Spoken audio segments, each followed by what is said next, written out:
Welcome to tax की पाठशाला part 1, जहां टैक्स का ज्ञान मिलेगा बिना बोरिंग लेक्चर के। मेरे क्लाइंट ने एक क्वेश्चन पूछा है कि उसके फ्रेंड ने बताया कि कुछ ट्रिक्स होते हैं अगर आप अपनी इन्वेस्टमेंट करते हो अपनी वाइफ के नेम पर और उस इन्वेस्टमेंट से कुछ इनकम अर्न होती है तो वो इनकम आपकी इनकम में क्लब नहीं होती है। बिल्कुल, अगर आप स्मार्ट प्लानिंग करें तो आप अपनी वाइफ के थ्रू काफी बड़ी टैक्स सेविंग कर सकते हैं।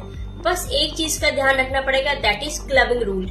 अगर आप अपनी वाइफ के अकाउंट में कुछ पैसे डालते हो और उस पैसे से कुछ इनकम अर्न होती है तो वो इनकम आपकी इनकम में क्लब की जा सकती है और टैक्स भी आपको देना पड़ सकता है।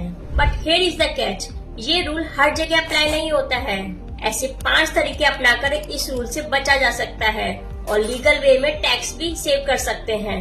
फर्स्ट इज, अगर आप अपने होने वाली वाइफ के नाम पर शादी से पहले कोई असेट या गिफ्ट देते हो तो उस केस पे क्लबिंग रूल अप्लाई नहीं होता है।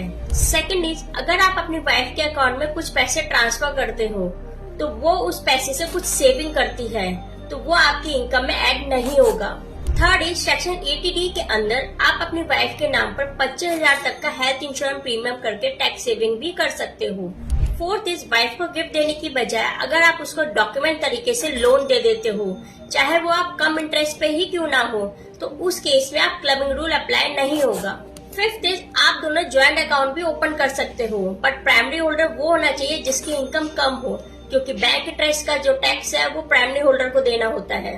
और सबसे बड़ी ट्रिक, अगर आपका घर आपकी वाइफ के नेम पर हो तो आप उसे रेंट दे सकते हो, जिससे आप HRA क्लेम कर सकते हो। मतलब कि अपने ही घर पर आप टैक्स सेव कर सकते हो।